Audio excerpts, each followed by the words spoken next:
Welcome to Pioneer Headlines. I'm Christian McGuire. And I'm Madison with News1 Sports. Parents of Sumner County students in virtual learning classes are frustrated because some of their kids have been denied access to their classrooms from home. The students in question opted out of the TCAP testing that the in-district school learning required in person. The state told schools last fall that they did not have to force in-person testing. The county says the testing schedule is different school by school. With COVID keeping folks quarantined in their homes, many are relieved that everything has begun opening up.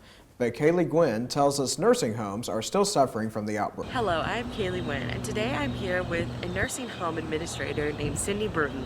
We are at a local Nashville long-term care facility where she has worked during the coronavirus pandemic outbreak. We are meeting outside of the facility because of continued COVID-19 precautions. The regulations with nursing homes and long-term care are much more stringent, a lot tighter than with, say, hospitals or doctor's offices. These people live here. This is their home. And part of the regulations for what we had to do during an outbreak for several months, all of our residents had to quarantine in their rooms. And that would be a comparison of me in my home having to be in my bedroom for months without coming out to my kitchen or my dining room or my living area, but having to stay in my bedroom. About a month ago, it's been right at a month ago, we were able to do that. We have to watch the positivity rate in Davidson County, and that is, it was on a weekly basis. The state was updating that, and now the federal government, now that the numbers are down, the federal government is issuing that information. It's updated every 2 weeks. So we monitor that, and once Davidson County was down into what's called the yellow zone at about 5%, then we were able, and because we don't have any cases, we were able to go ahead and reopen for visits about a month ago. A family or whoever wants to come can call the facility and schedule a visit. We've set those visits up for Tuesdays and Thursdays of every week, and the family calls and schedules that visit. When they get here, we ask that they get here about 20 minutes prior to their scheduled time, because we do ask, we can't require, but we do ask that they allow us to COVID test them before they enter the building. And so we come out fully geared up, we test them. That takes 15 minutes to get the results, and if they're negative, then they're allowed to come in, and then we do a health screen with them just like we do everybody. Since mid-March of 2020, everybody who enters the building has to have their temperature checked. We have to have all those, answer all those health screen questions, so they do the very same thing. We have a new machine that you just walk up to now. We've had that for about a week. You just walk up to it.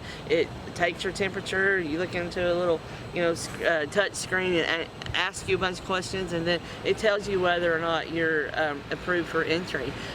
Pretty cool. We're excited about that. So once they're approved for entry, then they go to the back part of the building. Actually, they come in from the back side.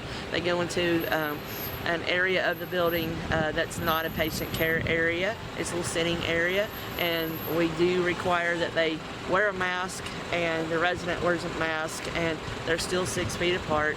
And right now, we're still requiring no touching, hugging, that kind of thing, and that's been difficult for families. And I get it. I understand. I'm a touchy-feely person too, but again, we just feel like it's for safety. And at some point in time, as the number, right now Davidson County is still in a yellow zone. Once we go to a green zone, and we've been there for a while, we will reevaluate these requirements in our process and see if we can loosen this a little bit. I'm very proud of what we've done, and not just this facility, but long-term care in general. In all honesty, I think we've had it the hardest, except for hospitals, with the COVID units and that sort of thing. But other than that, it's affected us the most. Healthcare workers have been at work in the front line since the pandemic began. For many Vol State students who may be suffering from loss, anxiety, or other troubling issues, here's Nathan Grisham with the relief through the Vol State Well Pass program. Mental health is an important part to everyone's well-being. At Vol State Community College, they have a program called WellPass to help students address any mental health issues that they may be having. As someone who has dealt with mental health issues, I was very curious about the program and sat down with Tiffany Zwart at Student Engagement and Support to get more information. The purpose of the WellPass is to address our students' mental health needs while they're in college. Mental health issues usually show themselves between 18 to 24, and so that's usually right when students are coming to college and they're trying to adjust to the college life, and so sometimes students don't realize that they are either struggling with a mental health issue or, maybe school's just too overwhelming for them. So this is our way to help students, first of all, normalize that, over the course of anyone's life, mental health struggles they're going to pop up. And so we want to normalize that this happens, but also the program is to help our students get 6 sessions of counseling for free. So they don't have to use their insurance, they don't have to tell their parents, they don't have to go through, it doesn't go on their student record.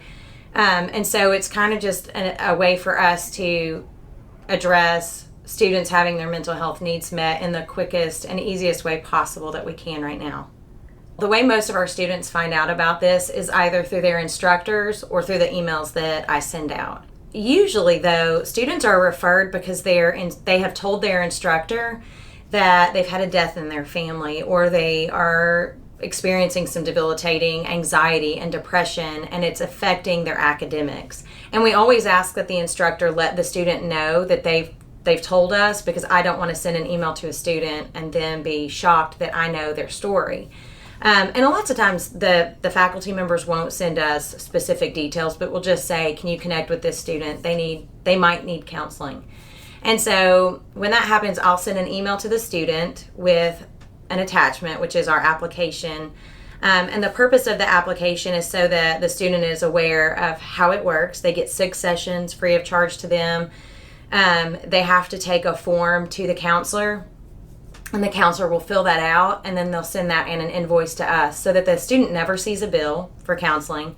The only thing that they're responsible for is making their appointments and showing up to their appointments. Due to COVID-19, many students may not be in class to talk to their professors or for other people to take notice. So for anyone struggling with mental health issues, you can email Tiffany Zwart for more information. Local businesses are starting to recover from the pandemic as more places reopen. Jonathan Cavillo found one successful story. How has COVID affected your business?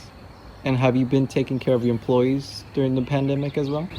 We, as a company, we like to take 100% precaution when it comes to when we usually go to people's homes, customers, regular customers, or new clients.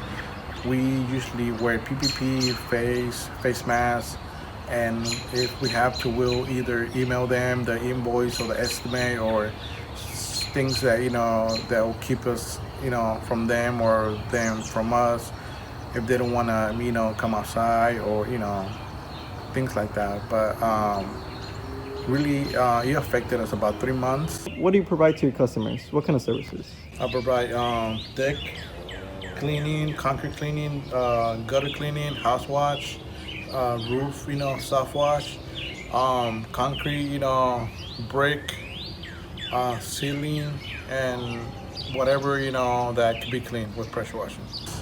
And now we're back up running 100%, and we hope to stay like that. Preds fans have been getting a pick-me-up from the pandemic by watching their teams with this month. Here's Nathan with more on sports. The Preds have had some ups and downs this month, but they've been mostly on the upswing. They're hoping to repeat their latest 5-2 win over the Blackhawks with their next couple of games, with both teams scraping for a playoff spot. Roman Yossi's injury has not been much of a help, though it seems that has inspired younger players to up their game, and that's a plus. They'll need a few pluses to keep the Stars in check. Thanks, Nathan. That wraps up Pioneer Headlines. I'm Christian McGuire. And I'm Madison. Thanks for watching.